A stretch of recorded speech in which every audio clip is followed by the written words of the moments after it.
తెలుగు కల్చర్ని, తెలంగాణ కల్చర్ని, తెలుగు ప్రజలందరి సాంప్రదాయాల్ని, సంస్కృతుల్ని ఈ నగరంలో కాపాడుతున్న మీ అందరికీ మా కళాభివందనాలు తెలియజేస్తూ, అవకాశం ఉన్నప్పుడల్లా మీకోసం మంచి పాటలు పాడుతూ వినిపించే మా నర్సిరెడ్డి అన్న కూడా ప్రత్యేకమైనటువంటి ధన్యవాదాలు తెలియజేసుకుంటున్నాం. మేము భిక్షపతి కళా బృందం ద్వారా ఈరోజు ఇక్కడికి రావడం జరిగింది. మా పాటల్ని విని గట్టిగా చప్పట్లు కొట్టి మమ్మల్ని ఆశీర్వదించి దీవిస్తారని మనస్ఫూర్తిగా ఈ నగర ప్రజల, నా తెలుగు ప్రజలందరికీ కళాభివందనాలతో ఈరోజు ఒక మంచి రోజు. ఈ మగజాతినంతా కని జన్మనిచ్చిన ఆ తల్లుల దినోత్సవం కాబట్టి ఒక్కసారి ఆడతల్లులందరికీ అన్నలంతా గట్టిగా చప్పట్లు కొట్టాలి. మన పుట్టుకకు కారణమైనటువంటి తల్లులందరికీ మనం ఓ మంచి చప్పట్లతో, కాబట్టి అమ్మ లేనిదే ఈ జగతే లేదు కాబట్టి ఒక మంచి అమ్మ పాటతోని కార్యక్రమం ముందుకు తీసుకుపోదాం. కాబట్టి తల్లి గర్భగుడిలో ఉన్నప్పుడు రక్త మాంసాలుగా ఎదుగుతున్న మనిషిని ఓ మట్టి ముద్దకి ప్రాణాన్ని పోసి తాను చావుతో పోరాడి మనకు జన్మనిచ్చే తల్లి. కర్రునాగలై కత్తులు తన కడుపును దున్నినా కూడా తన ప్రాణాల్ని అడ్డేసి మనకు జన్మనిచ్చే తల్లి. ఎన్ని పాటలు రాస్తే ఆ తల్లి రుణం తీరాలి, ఎన్ని పాటలు పాడుకుంటే ఆ తల్లి రుణం తీరాలి. కాబట్టి అమ్మకు మరోసారి వందనాలు తెలియజేస్తూ, పురిటి నొప్పునాయతరా పూజించే దేవతరా,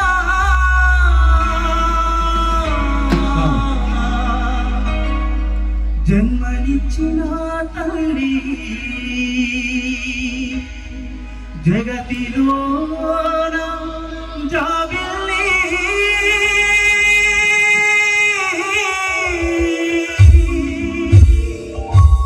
మీ పాదాలకు సాష్టాంగ వందనం.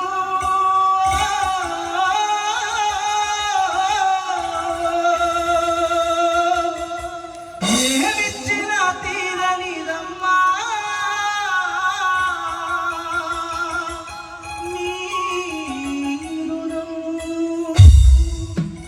పురిటి నొప్పునాయతరా పూజించే దేవతరా, జన్మనిచ్చిన తల్లి జగతిలోన జాబిల్లి.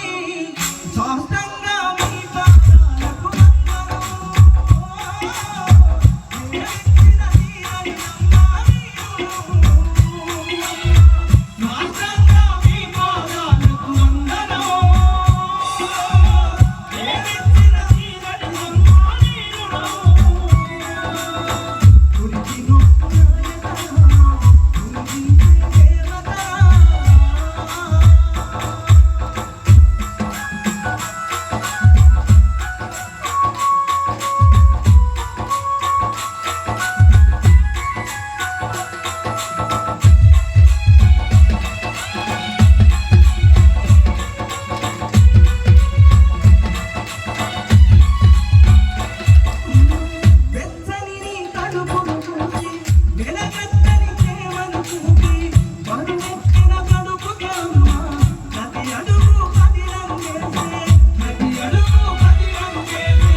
పూజించే దేవతరా.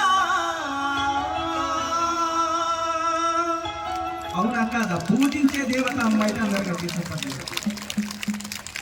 కాబట్టి అమ్మకు ఎన్ని పాటలు పాడినా, ఎన్ని కావ్యాలు రాసినా తన రుణం తీర్చుకోలేము. మన వంతు ఓ సాటి కళాకారుడిగా, ఆడవాళ్ళను గౌరవించేవాడిగా ఓ మంచి పాట పాడి వినిపించిన, ఇక ఈ కల్చర్ ఈ ముంబై నగరంలో ఎప్పటికప్పుడు మన పల్లె వాతావరణాన్ని, పల్లె గురుతులను ఎలాంటి సందర్భం వచ్చినా అందరూ ఒక దగ్గర మీట్ అయి ఒక పండగలా జరుపుకునేటువంటి మీ అందరి మంచి మనసుకి, సంప్రదాయాలకి మేమంతా దాసు. మా సృష్టి మీడియా ఛానల్ను వీక్షించండి, ఆదరించండి, సబ్స్క్రైబ్ చేయండి.